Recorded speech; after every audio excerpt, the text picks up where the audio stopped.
Dando continuidade aqui ao assunto da aula anterior, que ainda é lentes, vou falar um pouquinho do estudo analítico das lentes. Então, nós vimos na aula anterior que quando nós tínhamos uma lente delgada, ao colocar um objeto diante dessa lente, nós conseguíamos construir a imagem desse objeto usando alguns dos raios principais. Dentre eles, o raio principal, que eu peguei aqui, paralelo ao eixo, que ao atravessar a lente sofre refração, passando pelo foco principal. Peguei um raio de luz que passa pelo centro óptico da lente e ao atravessar o centro óptico da lente, ele passa direto. E eu ainda poderia ter pego um raio de luz que passa pelo foco do objeto, atravessa a lente sofrendo refração e, ao atravessar a lente sofrendo refração, sairia paralelo. O encontro dos raios refratados me deram aqui uma imagem do tipo real, porque os raios de luz que atravessaram a lente, os raios refratados, se encontraram numa posição. Quando eu comparo a posição sobre o eixo principal, meu objeto estava acima, e quando eu comparo a posição da imagem abaixo do eixo principal, eu observo, portanto, que ela está invertida. Ainda falei com vocês na gravação passada que essa lente delgada poderia me dar uma imagem do tipo virtual, isto é, quando eu pego os raios de luz e ao atravessar a lente com os raios de luz incidente, observar o comportamento dos raios refratados e perceber que a imagem só se forma a partir do prolongamento dos raios refratados, essa imagem é uma imagem virtual. Então, eu tenho aqui duas situações que eu analisei na aula anterior com vocês. Um que dava uma imagem real e o outro que dava uma imagem virtual. Todas elas de objetos que eu chamo de objetos reais. Como é que nós vamos fazer uma análise das posições desses objetos? No caso dos espelhos, nós poderíamos usar o eixo da matemática e definir que tudo que estava do lado do eixo x positivo era real, tudo que estava do lado do x negativo era virtual.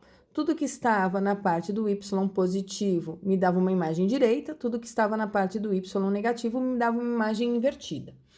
Eu não cheguei a falar exatamente assim para vocês em sala de aula e nem nas videoaulas.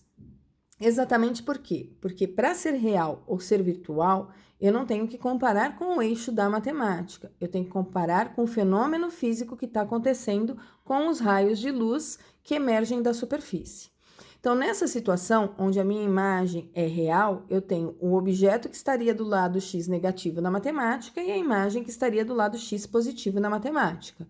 Pensando nisso aqui como um eixo cartesiano que a gente utiliza quando vai construir um gráfico em matemática, tá?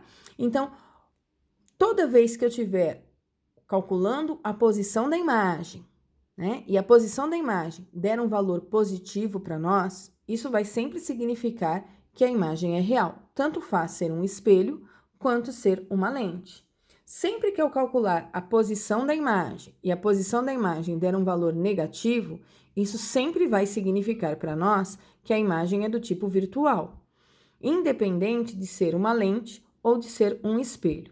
Isso se eu estiver pensando na equação do Gauss, naquela 1 sobre F igual a 1 sobre P mais 1 sobre P', né? Que eu uso posição do objeto, posição da imagem para os espelhos.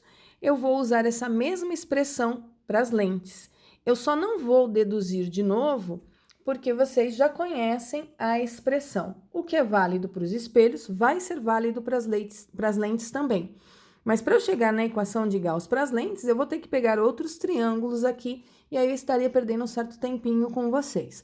Mas caso alguém queira, depois me peça, eu faço uma dedução, um vídeo só de dedução da equação de Gauss para as lentes. Mas eu achei isso desnecessário, tá? Novamente, quando a imagem e o meu objeto estão apontando em sentidos opostos no y, eu também classifico a imagem. E aí eu vou ter, para cálculos, imagens positivas, o que significam imagens direitas, e imagens negativas, o que significam que as imagens estão invertidas quando comparadas ao objeto. Toda imagem real sempre vai ser invertida, independente de ser uma lente ou um espelho. E toda imagem virtual vai ser sempre direta ou direita, independente de ser uma lente ou de ser um espelho. ok?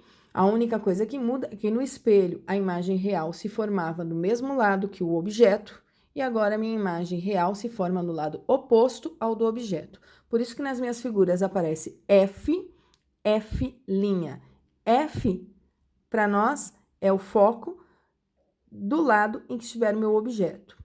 F' vai ser a distância focal ou foco principal da lente do lado que estiver construída a imagem.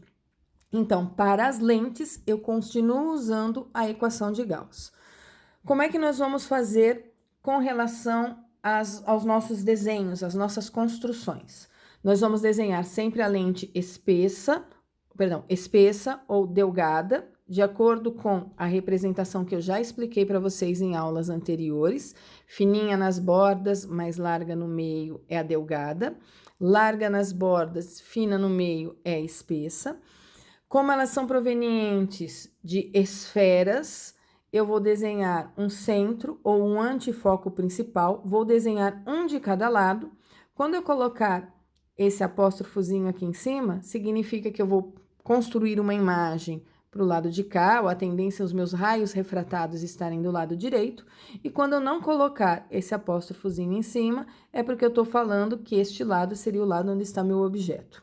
As lentes convergentes, isso é, lente delgada, onde o N externo é menor do que o N da lente, ela tem um comportamento de lente convergente, tá? Então, toda lente convergente tem foco positivo. A lente espessa, ela vai ser convergente, a gente já viu isso, quando o N externo for menor do que o N da lente, tá? Então, nós já classificamos em convergentes ou divergentes. Na maior parte dos nossos casos, o meio externo vai ser o ar e o N da lente vai ser sempre maior do que o ar. E aí, o comportamento da lente delgada vai ser o comportamento de uma lente convergente e o comportamento de uma lente espessa vai ser o comportamento de uma lente divergente. As lentes convergentes têm focos positivos, exatamente por quê? Porque os raios de luz, ao atravessar a lente, eles refratam e se encontram numa posição nítida, específica, e as lentes divergentes vão ter focos negativos, esses focos vão ser virtuais. Exatamente por qual motivo? Porque eu vou precisar prolongar os raios refratados para fazer ali um encontro deles. Toda a minha lente vai ter um antifoco principal, tanto faz ser a lente delgada ou a lente espessa, e nós vamos desenhar esse antifoco principal sempre com o dobro da distância focal, sempre com o dobro do foco principal que a gente escolher para nossa lente. Então, se a minha lente tem um foco principal a 5 metros, eu vou desenhar o antifoco principal a 10 metros, sempre com o dobro da distância, tá? Podemos chamar de antifoco com a letra A, ou pode chamar de C, de centro da lente.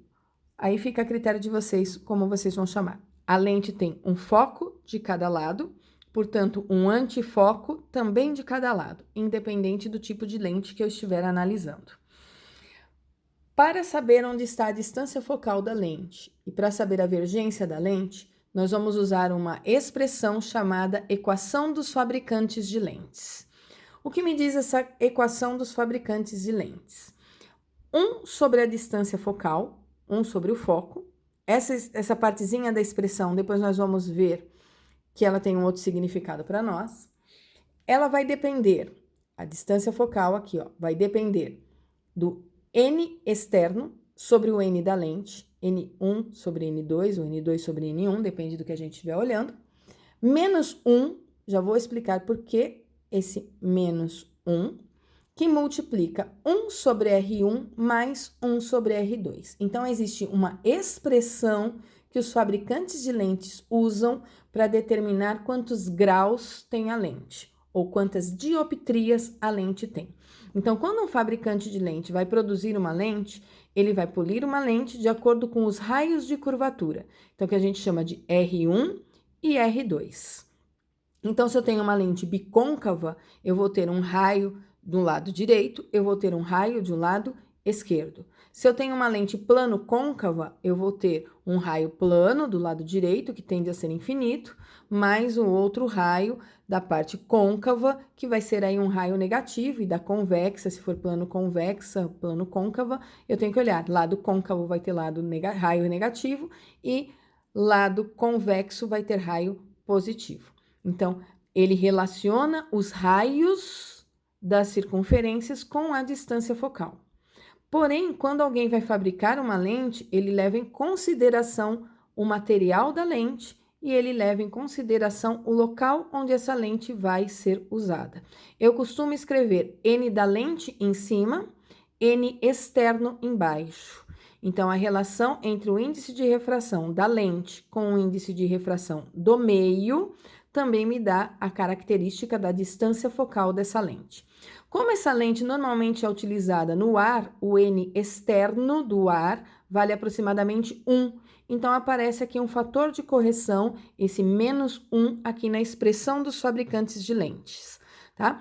Por que eu tenho que colocar esse menos 1? Se eu colocasse apenas os índices de refração e os raios de curvatura e não colocasse esse fator aqui que eu chamo de fator de correção, imagine então que eu não tenho esse termo aqui, eu poderia fazer uma lente de ar para usar no ar. O N do ar é 1, eu vou usar no ar, que é 1 dividido por 1 dá 1. Se eu não tenho esse termo aqui aparecendo, vai ser 1 que multiplica 1 sobre R1 mais 1 sobre R2, o que significa que eu vou ter uma lente de ar para usar no ar. E não existe lente de ar para usar no ar, porque aí não tem refração. Então, eu estou colocando aqui o menos 1 exatamente para tirar a possibilidade de eu criar uma lente de ar para usar no ar. Então, se fosse uma lente de ar para usar no ar, como eu coloquei o menos 1, que seria 1 sobre 1, que é 1, menos 1, 0, isto aqui daria 0, que multiplicado por esse termo, me daria uma lente de distância focal 0. Isso é, uma lente que não tem foco, portanto, é uma lente que não existe. Então, a equação dos fabricantes de lentes relaciona os raios de curvatura da lente, o material do qual a lente é feito, um local onde essa lente vai ser usada, como nós usamos as lentes no ar, eu coloquei o fator de correção aqui, menos 1, nós vamos achar uma unidade para esse 1 sobre F. Essa unidade do 1 sobre F seria 1 sobre metros no sistema internacional. E 1 sobre metros é denominado como metros a menos 1, matematicamente falando. E metros elevado a menos 1, em física, é chamado de dioptrias. Então, o pedacinho da minha expressão 1 sobre F, tá? Que é a distância focal ou a vergência das lentes. Aqui eu estou chamando de D, de distância focal. Alguns livros vão chamar de vergência, outros livros vão chamar de convergência. Ela é a razão entre 1 e a distância focal, entre o foco da lente, tá? Unidade disso aqui, dioptrias no sistema internacional, ou metros elevado a menos 1, que é a mesma coisa que dioptrias. No dia a dia, nós não usamos o termo dioptrias para falar da distância focal, vergência da lente. No dia a dia, nós usamos o termo grau. Um grau de uma lente, na verdade, é quantas dioptrias essa lente possui. As lentes que são classificadas como convergentes são aquelas que têm foco real, portanto, os focos são positivos. A distância focal ou a vergência vai ter um resultado positivo. As lentes divergentes, que são aquelas que têm o foco virtual, isto é, foco negativo, vão ter a distância focal e a vergência também negativas, ou convergências negativas, tá? A fórmula dos fabricantes de lentes, coloquei aqui para vocês de novo, tá? Agora eu coloquei uma lente delgada no meu slide, onde eu tenho um raio de curvatura R2 convexo, um raio de curvatura R1 aqui também convexo, e eu sei que as lentes que têm faces convexas sempre vão ter raio de curvatura positivo. As lentes que têm face côncava, isso é, que tem curvatura para dentro, que são as lentes espessas, as lentes côncavas vão ter raios de curvaturas negativos. Resultado disso, meus focos vão ser negativos também. Então, se eu tenho côncavo para um lado e côncavo para o outro, esses dois raios vão ser negativos, portanto, eu vou ter uma lente de distância focal também negativa, divergência também negativa. Então, faces convexas, eu admito raio de curvatura positivo, faces côncavas, eu admito raio de curvatura negativo. Se eu tiver uma lente plano-convexa, a parte plana, como ela tem um raio muito grande, esse raio tende a ser infinito. Como ele tende a ser um número que tende ao infinito, eu vou ficar com 1 sobre o infinito, que é um número muito, muito, muito grande, e 1 dividido por um número muito grande vai me dar um resultado muito pequeno. Então, esse termo da minha expressão some. Eu fico com 1 sobre f igual N2 sobre N1 menos 1, para o caso do ar, multiplicado por 1 sobre o R. Qual R? O R da parte convexa, positivo, ou da parte côncava, que aí teria para o lado de cá, né? Da parte côncava, que seria aqui um R negativo. Então, lentes que têm lados planos, vai aparecer apenas um R na minha expressão dos fabricantes de lentes. Nós vamos continuar usando a equação de Gauss. E para que nós vamos usar a equação de Gauss? Se eu souber a vergência da lente, se eu souber a distância focal dela, e eu souber a posição de um objeto, eu descubro onde está construída a posição da imagem. Também vou usar uma das equações que eu utilizei de Gauss nos espelhos, que é o tal do aumento linear transversal, que é o I sobre O. Deduzi a expressão do I sobre O como sendo menos P' sobre P no caso dos espelhos, isso também é válido para as lentes. Então, o aumento pode ser calculado como I sobre O, aumento linear transversal, ou pode ser calculado como P' sobre P. Para que eu quero esse aumento linear? Para saber quantas vezes a imagem é maior ou menor do que o objeto. Então, se ele me der raios de curvatura, ou se o problema me der índices de refração, eu sei que eu vou ter que usar a equação dos fabricantes de lentes para descobrir a vergência ou o foco da lente. Se o problema já me falar em posição de objeto e quiser saber construção de imagens, eu uso a expressão de Gauss e eu uso o aumento linear transversal para falar do tamanho das imagens. Vou fazer algumas questões comentadas com vocês, não muitas, acho que eu vou fazer apenas 2 com vocês, só para vocês terem uma ideia de como são os exercícios sobre esse assunto. Uma lente delgada de vidro, cujo índice de refração é 1,5, é biconvexa, possuindo raios de curvatura iguais a 50 centímetros. A lente é mergulhada num líquido de índice de refração igual a 2. Determine se a lente é convergente ou divergente, analisando a trajetória através da lente de um raio de luz paralelo ou eixo principal. Item B, a distância focal e a vergência da lente. Então, primeira coisa que eu sei que a lente é biconvexa.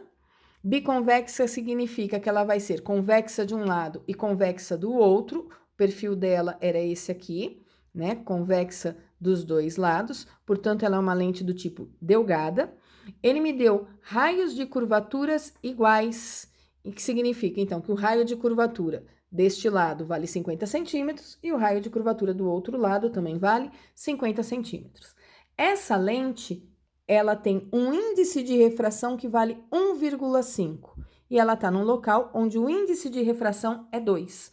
Ele quer que eu construa a trajetória de pelo menos um dos raios de luz. Então, aqui eu desenhei a lente biconvexa, com raios de curvaturas iguais. Desenhei aqui uma linha imaginária, passando pelo meio da lente, passando pelo centro óptico dela, que seria o meu eixo principal. Peguei aqui um raio de luz paralelo a esse eixo principal. Onde esse raio de luz encostou na minha lente, eu desenhei uma linha imaginária, que eu chamo essa linha imaginária de reta normal, porque ela forma 90 graus com a superfície da lente.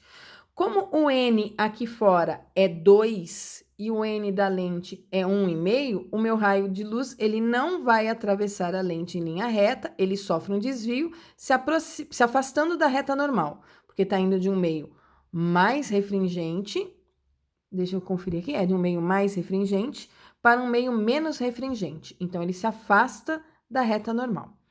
Esse raio de luz que se afastou da reta normal atingiu o outro lado da lente. Onde ele atingiu o outro lado da lente, eu desenhei uma linha imaginária, formando 90 graus com a superfície. E aí eu observo que esse meu raio de luz que encostou na lente nessa posição fez um ângulo I com a minha reta normal.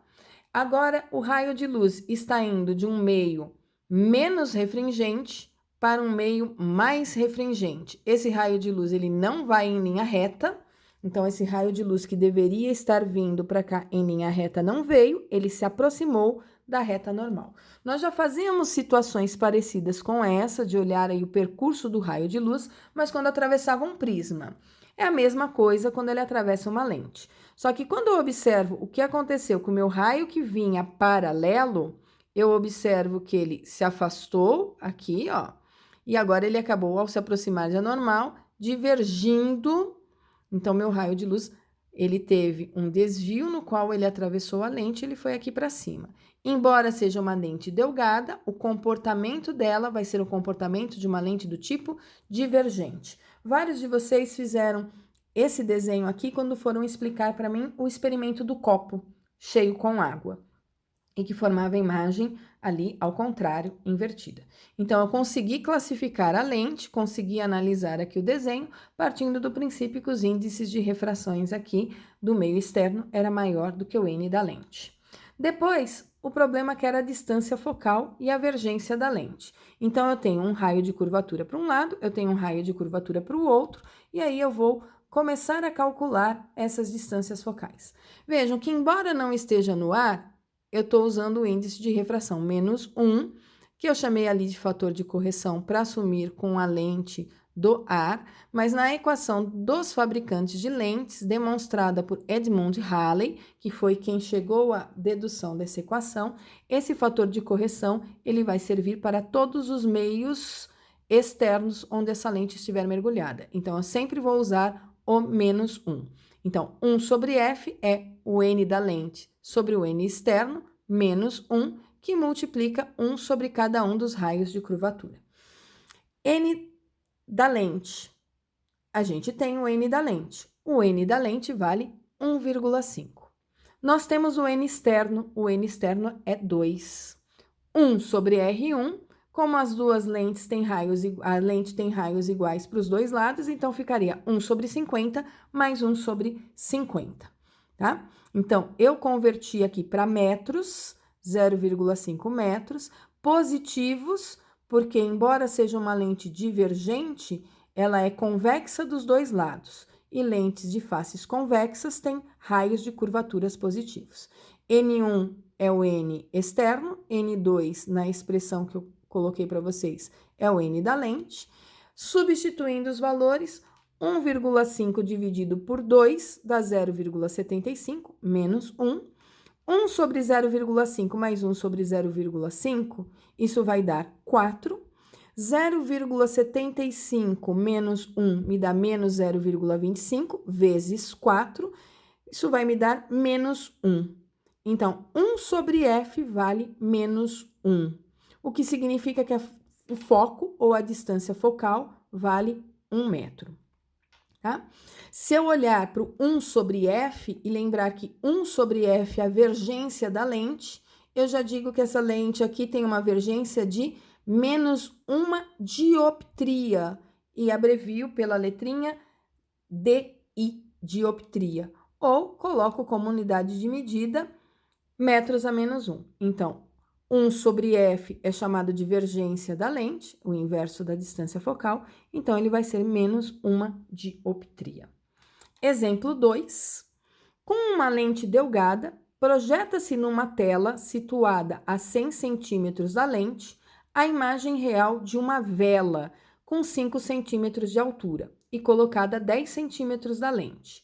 Determine o tipo da lente e sua distância focal, o aumento linear transversal da imagem e o tamanho da imagem. Então, eu tenho 3 perguntas e eu tenho várias informações aqui no meu enunciado.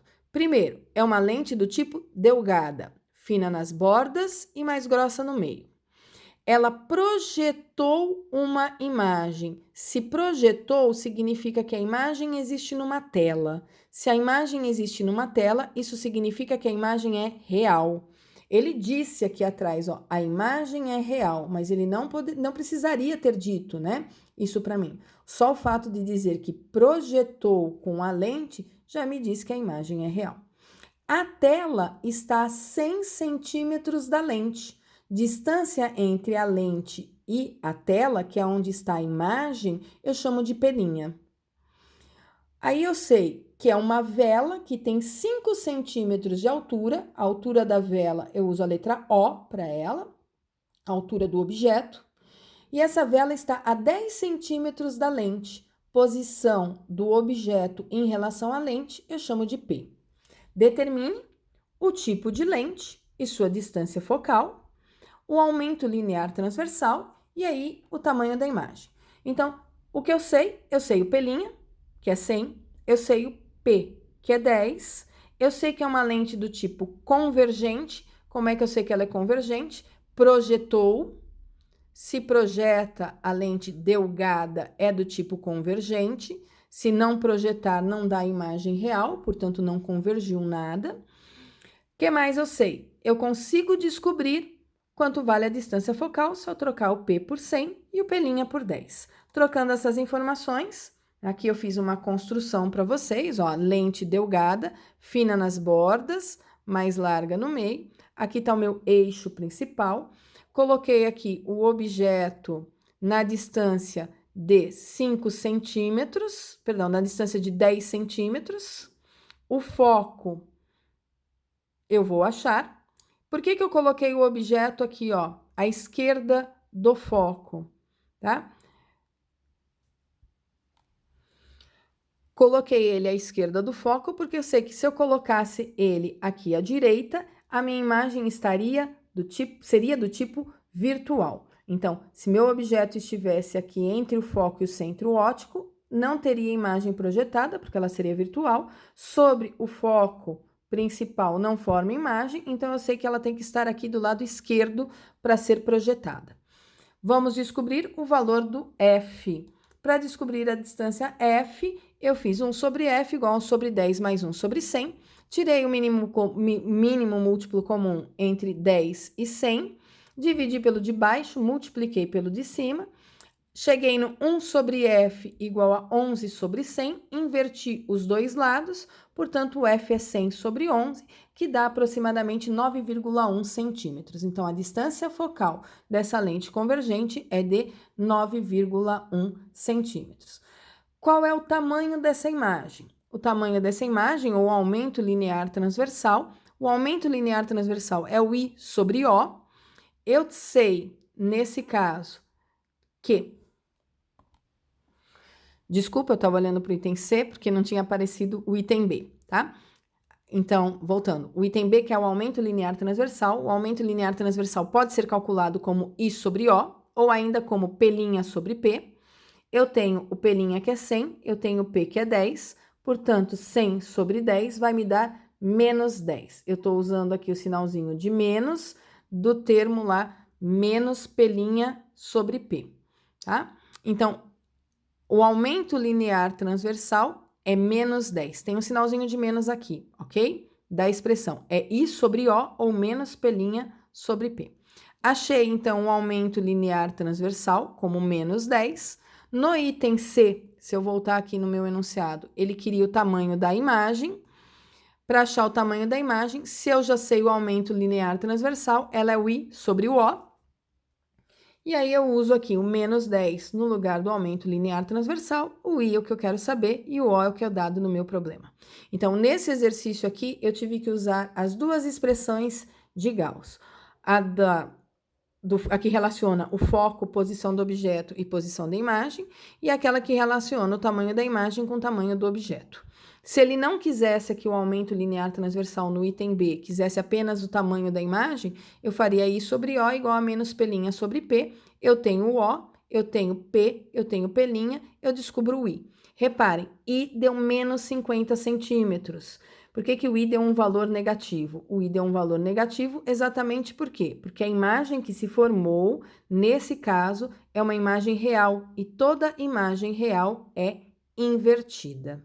Ok? Então, esse aqui era um caso de mais um exemplo resolvido. Eu vou deixar no e-book para vocês mais alguns exercícios resolvidos sobre lentes, para vocês consultarem. tá? Essa semana eu ainda não vou deixar a lista de exercícios de lentes para vocês entregarem, mas eu estou deixando uma lista de exercícios com 9 exercícios para vocês resolverem no caderno de vocês. Eu vou deixar uma lista maior, uma lista mais complexa de lentes, e essa sim eu vou pedir para vocês entregarem. Mas por enquanto eu quero apenas que vocês assistam essas 2 videoaulas da semana. Vejam os exercícios resolvidos que eu estou deixando para vocês e resolvam os 9 exercícios propostos no caderno. E uma ótima semana para todos nós. Eu me encontro à disposição de vocês por e-mail. Ainda podem entrar em contato comigo através do representante de sala.